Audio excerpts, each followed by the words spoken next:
बदलापुर में नाबालिग बच्चियों के साथ हुए यौन उत्पीड़न मामले को लेकर महाविकास अघाड़ी के नेताओं ने आज मुंह पर काली पट्टी बांधकर प्रदर्शन किया। शिवसेना भवन पर शिवसेना उद्धव गुट के कार्यकर्ताओं ने मुंह पर काली पट्टी बांधकर प्रदर्शन किया। प्रदर्शन में उद्धव और आदित्य ठाकरे भी शामिल हुए। बारिश के बीच भी यह प्रदर्शन जारी रहा। सभी ने मुंह पर काली पट्टी बांध रखी थी। पुणे में शरद पवार और उनकी पार्टी के नेताओं ने भी आज प्रदर्शन किया। पुणे में आपको बता दें कि बदलापुर मामले को लेकर महाविकास अघाड़ी ने आज महाराष्ट्र बंद का ऐलान किया था, लेकिन बॉम्बे हाईकोर्ट के आदेश के बाद ये बंद स्थगित कर दिया गया। तो इन दो तस्वीरों में आप देख सकते हैं अलग अलग जगहों पर यह प्रदर्शन हुआ। एक तरफ शिवसेना ने काली पट्टी बांधकर अपना विरोध जताया, तो एनसीपी ने भी अपना प्रदर्शन के जरिए बदलापुर की घटना पर विरोध जताया। हमारे संवाददाता पारस दामा विस्तार से जानकारी दे रहे हैं। समग्र महाराष्ट्र में महिला सुरक्षा एक सबसे चिंता का विषय बन गया है। ऐसे में बदलापुर में हुई वारदात को लेकर समग्र महाराष्ट्र, समग्र भारत आक्रोश में है। ऐसे में इस पूरे मामले को लेकर राजनीति भी बेहद तेज हो गई है। अलग अलग दल जो है वो इस घटना पर अपना कटाक्ष सामने रख रहे हैं। ऐसे में आज 24 तारीख को समग्र महाराष्ट्र में महाविकास अघाड़ी की तरफ से बंद का ऐलान किया गया था, मगर इस बंद को चुनौती देते हुए कुछ याचिकाकर्ता बॉम्बे हाईकोर्ट पहुंचते हैं और बॉम्बे हाईकोर्ट इस बंद को रद्द करने का निर्णय लेती है। वहीं इस बंद को रद्द होने के बाद महाविकास अघाड़ी साथ ही साथ उद्धव बाला साहेब ठाकरे सेना जो है वो सेना भवन के सामने आज एक विरोध प्रदर्शन करती है। उस विरोध प्रदर्शन में सारे के सारे लोग पहुंचते हैं और मुंह पे एक काली पट्टी बांधकर इस पूरी घटना और महाराष्ट्र में महिला सुरक्षा को लेकर जो भी वारदातें हो रही हैं उसका निंदा करती है। आज यहाँ पर भारी संख्या में लोग पहुंचे थे, जहां पर सारे के सारे लोग अपने सर पर जो है काली पट्टी बांधे थे। कुछ लोगों ने अपने मुंह पर काली पट्टी बांधी थी। वहीं उद्धव ठाकरे ने सरकार को निशाने पर लेते हुए कहा कि ये सरकार जो है महिला सुरक्षा के बारे में कुछ नहीं कर पा रही है। वहीं ये भी कहा कि जब भारत बंद हुआ था उस समय कोई भी याचिकाकर्ता सामने नहीं आया और जो बॉम्बे हाईकोर्ट में याचिका फाइल की गई थी वो सरकार के चेले चपाटों द्वारा ही फाइल की गई थी उनको रोकने के लिए। ऐसे में उद्धव ठाकरे ने एक बात भी साफ कर दी है कि जिस तरीके से महाराष्ट्र भर में ऐसी वारदातें सामने आ रही हैं उसको लेकर वह इस तरीके के आंदोलन करते रहेंगे क्योंकि उनके लिए महिला सुरक्षा सबसे ज़्यादा महत्वपूर्ण है। ऐसे में उन्होंने महाराष्ट्र के मुख्यमंत्री एकनाथ शिंदे को भी आड़े हाथों लिया और कहा कि वे जो है महिला सुरक्षा को कुछ नहीं समझते। दूसरे मुद्दों पर वो अक्सर सामने आके बात करते हैं, मगर जब महिला सुरक्षा की बात आती है तो वह पीछे हट जाते हैं। ऐसे में आज आंदोलन हुआ। यहाँ पर उद्धव ठाकरे यहाँ थे, संजय राउत यहाँ थे, आदित्य ठाकरे यहाँ थे और सारे लोगों ने जो है इस आंदोलन को किया और अपना निषेध व्यक्त किया। मुंबई से कैमरामैन सचिन सावंत के साथ पारस दामा, एनडीटीवी इंडिया के लिए। मुंबई में बीजेपी महिला मोर्चा ने भी बदलापुर घटना के विरोध में प्रदर्शन किया। बीजेपी की महिला नेताओं ने कहा महाविकास अघाड़ी पर निशाना साधा। उन्होंने कहा कि महाविकास अघाड़ी इस दर्दनाक घटना पर राजनीति कर रही है।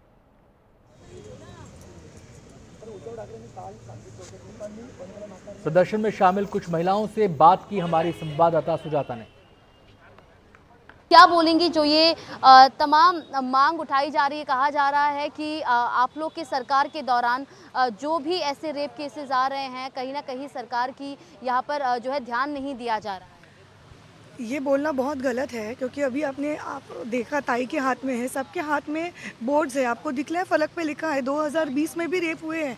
इतनी सारी घटनाएं घट रही है। सरकार तो कोशिश कर रही है इनको नियंत्रण में लाने के लिए, लेकिन जो पिछली सरकार थी उनका भी तो चिट्ठा आपको लिखना चाहिए कि वो क्या कर रही है। आज देखो फास्ट ट्रैक पे डाला है निगम जैसे सर, वो फास्ट ट्रैक का फॉलोअप ले रहे हैं। लेकिन ये सरकार जो पिछली गई है उन्होंने क्या किया? कोरोना के काल में 2 औरतों का बलात्कार हुआ, 12 से 15 औरतों के ऊपर नज़र रखी थी बुरी, उद्धव ठाकरे डेटा के ऊपर बात करते हुए बताते हैं कि 60% जो है रेप केसेस बढ़ चुके हैं जब से महायुति की सरकार आई है। दूसरी ओर लाड़की बहन योजना जो महिलाओं के हित के लिए जिस योजना को बनाई गई है उसे दोबारा वापस लेने की बात कही जा रही है। आप लोग की क्या कुछ जवाब रहेंगे इस प्रकार की डिमांड्स को और इस प्रकार के डेटा को? उद्धव जी के काल में जो इतने सारे रेप हुए हैं, घटना हुई है, तो वो भूल गए हैं। वो दिखाने के लिए ये कर रहे हैं हम लोग। और जो लाडली बहन है उनका विरोध तो उन्होंने सभागृह में किए थे।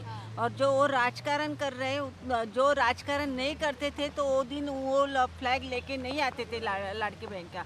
वो राजकारण कर रहे हैं, इसके लिए वो दिन लाड़की बहन का फ्लैग लेके आ रहे हैं। जो लाड़की बहन का बहुत सारा सब महिलाओं ने स्वागत किया है, इसके लिए उनको जलन हो रही है, उसके लिए वो राजकारण कर रहे हैं। तो सियासत का एक पक्ष आपने देखा जिसमें बदलापुर के मुद्दे पर महाविकास आघाड़ी के जो साथी हैं एनसीपी शरद पवार गुट और शिवसेना उद्धव गुट एक साथ घेराबंदी में जुटे हैं सरकार की। लेकिन इस सियासत का दूसरा पक्ष भी है और वो जुड़ा है चुनावी सियासत से। जी हाँ, भले ही मुद्दों पर एक साथ हो, लेकिन जब बात आती है सीट शेयरिंग की, बात आती है कुर्सी की, तो सुर अलग अलग भी सुनाई पड़ने लगते हैं। इसी के बारे में आपको बता रहे हैं, सीएम पद पर हमारी पार्टी को कोई दिलचस्पी नहीं है। एनसीपी शरद पवार गुट के अध्यक्ष शरद पवार का पुणे में ये बयान ऐसे वक्त में आया है जब महाविकास आघाड़ी में सीएम पद को लेकर अंदरूनी खींचतान की खबरें सामने आ रही हैं। एमवीए की पहली साझा रैली में उद्धव ठाकरे ने शरद पवार और कांग्रेस दोनों से सीएम पद को लेकर अपनी भूमिका साफ करने को कहा था। कांग्रेस उद्धव ठाकरे के इस प्रस्ताव से सहमत नहीं है। कांग्रेस नेता पृथ्वीराज चौहान कह चुके हैं कि सीएम पद का फैसला चुनाव के बाद वरिष्ठ नेता मिलकर करेंगे। कांग्रेस को लगता है कि लोकसभा चुनाव की तरह विधानसभा चुनाव में भी उन्हें अच्छी बढ़त मिल सकती है और उसके विधायकों की संख्या ज़्यादा हुई तो सीएम पद पर वो दावा कर सकते हैं। हालांकि उद्धव ठाकरे का मानना है कि बिना चेहरा तय किए चुनाव में जाना सही नहीं होगा। माझ्या पक्षापासून तुम्ही सिव्हिल सांगू इच्छितो की आमच्याकडे कोणाला इंटरेस्ट नाही, आमच्याकडे कोणाला प्रोजेक्ट करायचं नाही। आम्हाला महाराष्ट्राचे सत्तेत परिवर्तन हवं आहे आणि सत्तेत परिवर्तन करून एका विचारानं या राज्याच्या जनतेला उत्तम प्रशासन द्यावं ही आम्हाला लोकांची इच्छा आहे। तो तमाम पहलुओं पर बातचीत करने के लिए हमारे दो संवाददाता हमारे साथ जुड़ गए हैं। जितेंद्र दीक्षित हमारे साथ जुड़ चुके हैं, इसके अलावा रौनक कुकड़े हमारे साथ जुड़ गए हैं। सबसे पहले मैं रुख करना चाहूँगा जितेंद्र दीक्षित का। जितेंद्र, बदलापुर के मुद्दे पर एक साथ, लेकिन जब बात आती है कुर्सी पर तो अलग अलग सुर सुनाई देते हैं, इसके पीछे की सियासत क्या है? जी हाँ, बिल्कुल। देखिए, एक तरफ उद्धव ठाकरे कह रहे हैं कि मुख्यमंत्री पद के नाम का ऐलान कर दिया जाए। जब सीटों के बंटवारे की प्रक्रिया चल रही है तो इसी दौरान ये काम भी हो जाना चाहिए, ऐसा उद्धव ठाकरे का कहना है। तो वहीं दूसरी तरफ कांग्रेस जो है उसकी ओर से ये कहा जा रहा है कि अभी ऐसा करना ठीक नहीं है और जब चुनाव नतीजे आएंगे तो उसके बाद में मिलकर तय किया जाएगा कि मुख्यमंत्री का चेहरा कौन हो सकता है। लेकिन सबसे अहम बात शरद पवार का बयान है जो कि आज चर्चा का विषय है, जिसमें उन्होंने ये कह दिया कि उनकी मुख्यमंत्री पद में, यानी कि उनकी पार्टी की मुख्यमंत्री पद में कोई दिलचस्पी नहीं है।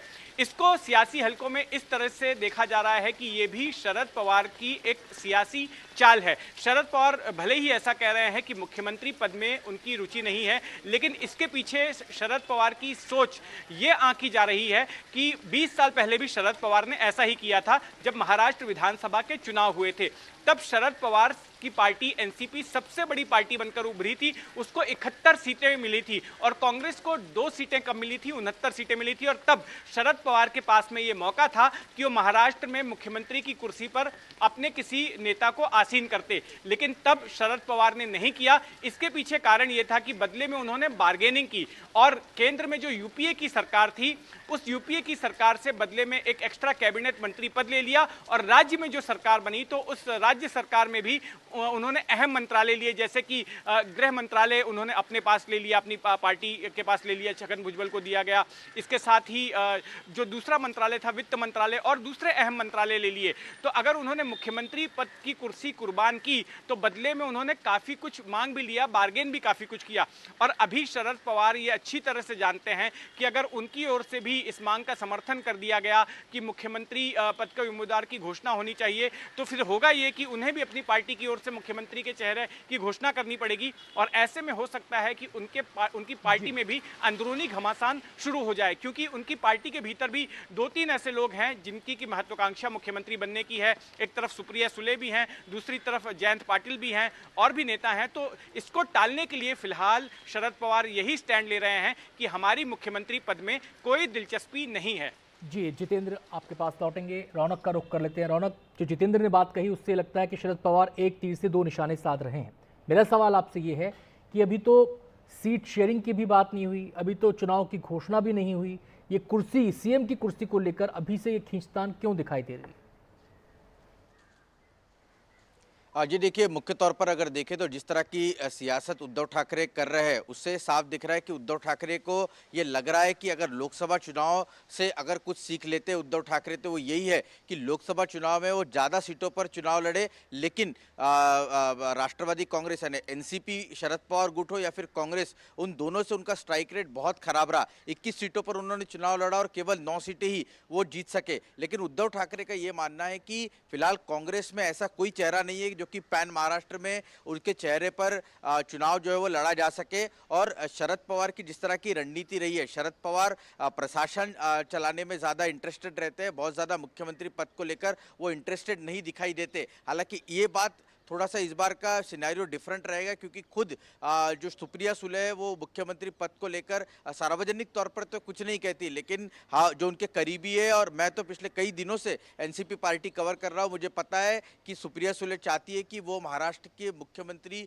पद जो है उन्हें मिलना चाहिए और इस तरह की रणनीति पर भी एनसीपी में काम किया जा रहा है। तो फिलहाल शरद पवार को जो बयान है वो कहीं ना कहीं उद्धव ठाकरे के फेवर में जरूर दिख रहा है। वो ये जरूर कह रहे कि हमें मुख्यमंत्री पद की इसमें रुचि नहीं है, लेकिन वो ये भी नहीं कह रहे कि उद्धव ठाकरे मुख्यमंत्री होना चाहिए। तो कहीं ना कहीं ये पूरा मामला जो है वो अंदरूनी खींचतान जितनी ज़्यादा बढ़ रही है वो कहीं ना कहीं यहाँ दिखा रहा है। और दूसरी महत्वपूर्ण बात यह है कि शरद पवार ये भी नहीं चाहते कि इस पूरे मामले को लेकर महाविकास आघाड़ी के अंदर जो मोमेंटम बना हुआ है, इसको, ये नए मुद्दे को लेकर कहीं ना कहीं ये मोमेंटम खराब न हो जाए, शायद इसीलिए वो इस तरह का बयान दे रहे हैं। मैं जितेंद्र का रुख यहाँ पर कर लेता हूँ। जितेंद्र, अगर कुर्सी की एक खींचतान, सीएम पद को लेकर एक खींचतान ऐसे ही बरकरार रही, कोई इसका रास्ता नहीं निकला, तो महाविकास आघाड़ी के जो अंदरूनी रिश्ते हैं, जो उनका अंदरूनी संतुलन है, क्या उस पर भी असर पड़ेगा?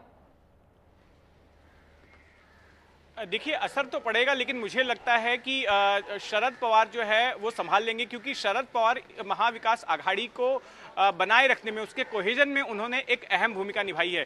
इनफैक्ट महाविकास आघाड़ी बनी ही क्योंकि शरद पवार ने पहल की थी। 2019 में जब विधानसभा चुनाव के नतीजे आए थे तो उन्होंने बतौर पुल का काम किया था कांग्रेस और शिवसेना के बीच में। ये दोनों धुर विरोधी पार्टियां रही हैं, दोनों की आइडियोलॉजी एक दूसरे के खिलाफ रही है, लेकिन ऐसी दो पार्टियों को साथ लाने का काम शरद पवार ने किया था। अब जब मुख्यमंत्री पद को लेकर खींचतान हो रही है इन पार्टियों के बीच में, तो ऐसे में ये उम्मीद जताई जा रही है कि शरद पवार ही वो शख्स होंगे जो कि महायुति में, महाविकास आघाड़ी में, माफ कीजिए, जो कि महाविकास आघाड़ी में समता बरकरार रखेंगे। और अगर इस तरह का कोई भी विवाद होता है तो वो इंटरवीन करेंगे और कोई ना कोई उनकी ओर से हल निकाला जाएगा। और वे ये चाहते हैं कि जब तक चुनाव नतीजे नहीं आते हैं तब तक मुख्यमंत्री पद के चेहरे को लेकर जो है चर्चा नहीं होनी चाहिए और इस पर आगे चलकर फैसला हो सकता है। बहुत बहुत शुक्रिया जितेंद्र आपका, और रौनक आपका भी बहुत बहुत शुक्रिया विस्तार से इन तमाम समीकरणों को समझाने के